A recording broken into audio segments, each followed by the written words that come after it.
kind of sudden, but are you Elvis Presley by any chance? You know, You don't need Paul, you don't need Peter, you don't need Cephas, you don't need Elvis, you need Jesus. Elvis Presley was declared dead in 1977, but what if the story never truly ended? For years, fans have searched for clues that the king of rock and roll may have escaped the spotlight and started a new life. Then came Pastor Bob Joyce, whose voice, appearance, and love for gospel music have fueled the mystery. Some see undeniable similarities, while others call it coincidence. But one question remains. Could Elvis have been hiding in plain sight all along? Join us as we examine the evidence. Bob Joyce allegedly confirms the truth about Elvis Presley at 89. It was supposed to be a normal Sunday morning at Household of Faith Church in Benton, Arkansas. People came to worship, pray, listen to the Word of God, and hear Pastor Bob Joyce speak. The church was calm. Families sat together. Some people opened their Bibles. Others waited quietly for the service to begin. Pastor Bob walked toward the pulpit with a serious look on his face. Something about him seemed unusual. He did not have the calm and gentle expression that people often saw. He looked worried, his hands were shaking, and his voice was not steady. The people in the church quickly noticed that something was wrong. Bob held the sides of the pulpit and looked at the congregation. Then he said he had something important to share. He explained that he had carried a painful secret for many years. He said the secret had stayed in his heart for more than 40 years. He had prayed about it many times. He had asked God to guide him. He had tried to remain silent, but he said he could no longer carry the burden. The church became very quiet. Everyone wanted to know what he was about to say. Bob then introduced himself as Pastor Bob Joyce, but he said there was another part of his life that the world did not know. He claimed that he was the man once known around the world as Elvis Aaron Presley. The people in the church were shocked. Some people cried. Some could not speak. Others looked at each other in disbelief. A few people reportedly left because they could not accept what they had heard. Bob continued speaking. He said Elvis Presley did not die in 1977. He claimed that August 16, 1977, was not the day Elvis died. He said it was the day Elvis became free. According to Bob, he did not disappear because he wanted more money or attention. He said he disappeared because he believed his life was in danger. He explained that being Elvis had become too difficult. Fame had brought him many problems. He said he felt trapped by the pressure, the people around him, and the demands placed on him. He also spoke about substance and the pain they caused. He said he had reached a point where he feared that he would not survive if he continued living as Elvis. Bob claimed that he had problems with dangerous people who wanted money from him. He said these people did not care that he was famous. They only cared about the money they believed he owed. He claimed that he received threats and feared that his family could also be harmed. He said people followed members of his family and watched their daily movements. He believed that staying in public would place everyone close to him in danger. Bob said that disappearing was the only way to protect himself and the people he loved. He claimed that the plan was not made by him alone. He said other people knew about it and helped him. He also claimed that Dr. Nick was aware of the situation and believed that Elvis had to disappear completely. Bob said that simply hiding would not work because Elvis was too famous. He claimed that the world had to believe Elvis was dead so that the danger would end. Bob also said that Priscilla Presley knew about the plan. He claimed that she understood the threats and agreed that disappearing was necessary. According to him, the plan was meant to last for only 5 years. He believed that after 5 years, the danger would be gone. He expected to return, reunite with his family, and begin a new life somewhere safe. But the years continued to pass. 5 years became 10. 10 years became 20. Bob claimed that each time he asked about returning, he was told that it was still too dangerous. He said he continued waiting because he trusted the people who gave him that advice. During those years, he built a different life. He became a pastor and devoted himself to God and his church. He said he found peace in serving people and teaching about faith. However, he also said the secret never left him. He carried pain, regret, and guilt. He knew that many people believed Elvis was dead. He knew that his family had lived without him. He believed that the truth had stayed hidden for too long. As he stood before the church, Bob said he could no longer remain silent. He believed that telling the truth would finally free him from the burden he had carried for decades. So, after hiding for decades, what finally pushed Bob Joyce to reveal the truth? Keep watching for more. The alleged family, regret, and the fight over the truth. After Bob Joyce made his shocking claim, the story quickly spread beyond the church. People across the country began talking about it. Many Elvis fans were surprised. Some said they had always believed Elvis might still be alive. They believed Bob's words gave new life to old questions. Other people strongly rejected the story. They said Elvis had died in 1977 and that the claims were not true. The public became divided. Some people supported Bob, while others supported Priscilla Presley and the official story of Elvis's death. According to Bob, Priscilla had known about his secret for many years. He claimed that she found him in 1982 and asked him to remain silent. He said she believed that revealing the truth would hurt Lisa Marie Presley and create problems for the family. Bob claimed that he agreed because he wanted to protect his daughter. He believed that staying hidden was the best choice at the time. However, he later claimed that the situation changed. He said Priscilla became comfortable with the control she had over Elvis's name and legacy. Bob believed that many businesses had grown because people believed Elvis had died young. He spoke about Graceland, music, books, movies, tours, products, and other businesses connected to Elvis. He claimed that his return could change everything. According to Bob, if the world discovered that Elvis had been alive, many people would begin asking difficult questions. They might question how the Presley legacy had been managed. They might question the money made from Elvis's name. Bob believed that some people wanted the truth to remain hidden because the story of Elvis's death had become very important to the Presley business. Bob also claimed that Priscilla contacted him after his public confession. He said she was angry and asked him to take back his words. He claimed that she warned him about lawyers and said his reputation could be damaged. He also claimed that he was offered support for his church if he agreed to say that the confession was not true. Bob said he refused because he no longer wanted to live with the secret. He believed that he had waited too long. He also spoke about Lisa Marie and the pain he felt because of their lost relationship. He said that she grew up without her father. He believed she thought Elvis had died because of substance and personal problems. Bob said this caused her great pain. He believed that she carried questions about her father throughout her life. He also believed that his absence affected how she saw herself. Bob reportedly said that Lisa Marie struggled with the idea that she might have inherited her father's weaknesses. He felt sad because he believed she carried shame that did not belong to her. He claimed that he tried to contact her in 2020. He said he called and told her that he was her father. However, he claimed that she did not believe him. According to the story, she thought he was a stranger trying to use her pain for attention or money.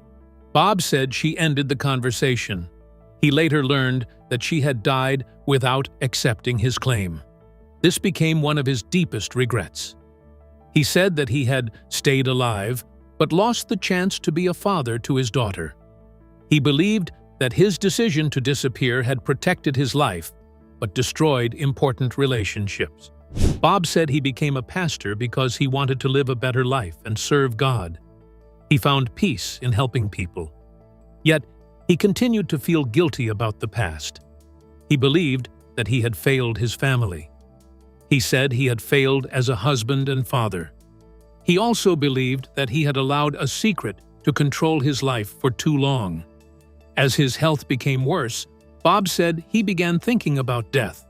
He believed he had little time left. He did not want to meet God while still carrying the secret. He wanted to explain why he disappeared. He wanted people to understand that he was afraid and did not leave because he stopped loving his family. He also wanted forgiveness. He asked for forgiveness from his supporters, his family, and the people who believed they had been hurt by the story. If Bob Joyce was not Elvis Presley, why did his voice sound so much like the king of rock and roll? Let's delve deeper. The alleged voice that sounded like Elvis. A close voice study was carried out to compare Pastor Bob Joyce's singing voice with the voice of Elvis Presley. The purpose was to understand why many people believe the two men sound alike.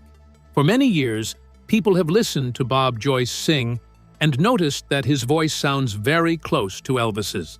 Some people believe the similarity is so strong that Bob could be Elvis living under another name. Others believe Bob simply has a natural voice that sounds like Elvis. To find out more, a detailed study was done. The study did not focus only on what people believed. It looked closely at the sound, movement, speed, strength, and style of both voices. The main question was simple. Do Bob Joyce and Elvis Presley have the same voice, or do they only sound alike? Before the comparison began, it was explained that Bob Joyce had already said that he was not Elvis Presley.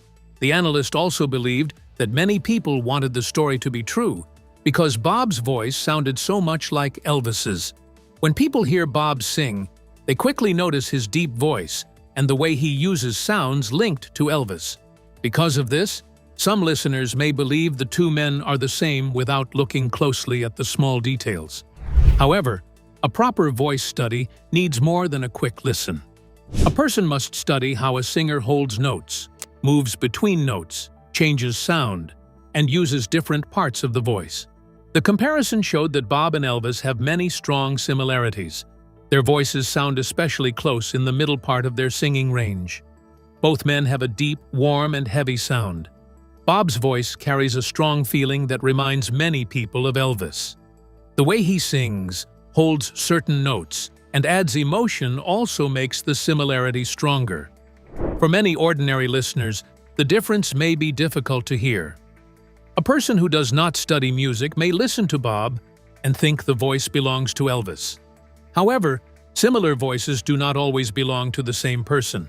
Two singers can have the same type of sound while still using their voices in different ways. One of the main parts of the study focused on vibrato. Vibrato is the small shaking or wave-like movement heard when a singer holds a note. It gives the voice a rich and emotional sound. Both Bob and Elvis use vibrato. Bob's vibrato covers almost the same vocal space as Elvis's. This is one reason their voices sound so close. Elvis used a wide vibrato that helped make his voice special and easy to recognize. Bob also used a wide vibrato, and this gave his singing an Elvis-like sound. However, when the voices were studied more closely, small differences appeared. Elvis's vibrato was faster, smoother, and more steady. The movement in his voice followed a regular pattern. It sounded controlled and almost mechanical because the waves moved at nearly the same speed. The spaces between the movements stayed very close. This gave Elvis a smooth and balanced sound. Bob's vibrato was similar, but it was not as steady. Sometimes it moved slowly, and sometimes it became faster. The spaces between the movements were not always the same. This made Bob's vibrato sound less regular than Elvis's. The difference may be small, but it became easier to notice when the voices were slowed down and studied carefully. Bob's vibrato sounded like a slower or stretched version of Elvis's in some parts. This showed that the two voices may be close, but they do not move in exactly the same way.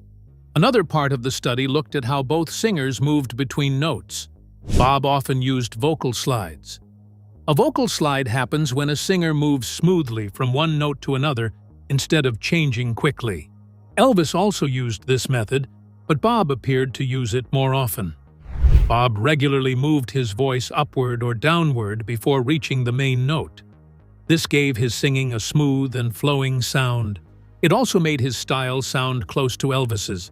However, the difference in how often they used these slides helped show that their singing patterns were not exactly the same.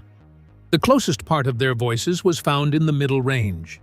This was where Bob and Elvis sounded most alike. Both had deep, warm, powerful voices, which is why many believe Bob could be Elvis.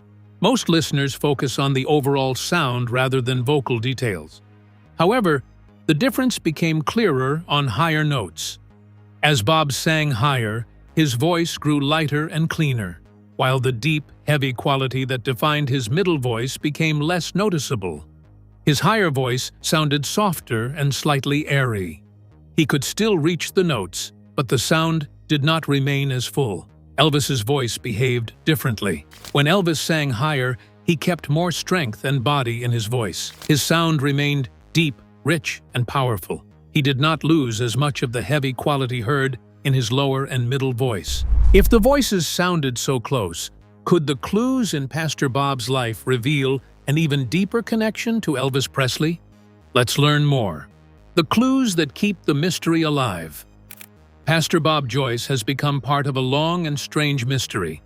Some people believe he may have a hidden connection to Elvis Presley. There is no clear proof that Pastor Bob and Elvis are the same person. Still, many fans continue to compare them. They look at Pastor Bob's quiet life, his body movements, his face, his clothing, his love for gospel music, his speaking voice, and the time he became known to the public. These details have made many people wonder if the similarities are only by chance or if there is a deeper secret. One reason people find Pastor Bob interesting is the quiet life he lives. Elvis was one of the most famous singers in the world. He lived in front of cameras and large crowds. Another reason people connect Pastor Bob to Elvis is the way he moves. Fans have watched videos of both men and compared their gestures, posture, and body language. Some believe they move in similar ways. They also point to a reported habit of touching or scratching the left ear. Supporters say this is a small and personal habit that may happen without thinking. Supporters point to Pastor Bob's appearance, gestures, and love for gospel music as evidence he could be Elvis. They compare facial features and movements, though critics argue these similarities are common and do not prove the two men are the same. Some of the songs he sings are connected to Elvis. Fans believe this creates a strong emotional link between them. They say both men use music to express faith, hope, and deep feelings. However, gospel music is loved by many people. Sharing the same type of music does not mean two people are the same. Pastor Bob's speaking voice also keeps the mystery alive. Many people say his deep Southern voice sounds like Elvis. They compare the way he speaks, pauses, and expresses emotion. Some listeners believe the sound is natural and not copied. Critics disagree. They say many people from the same part of the country can have similar voices and accents. They also say singers can study Elvis and learn to sound like him. Many Elvis performers have trained their voices to copy his style. Supporters believe Pastor Bob's voice is too natural and too close to be a simple imitation. The timeline also raises questions. Elvis was officially reported dead in 1977. Pastor Bob became known to the public in the early 80s.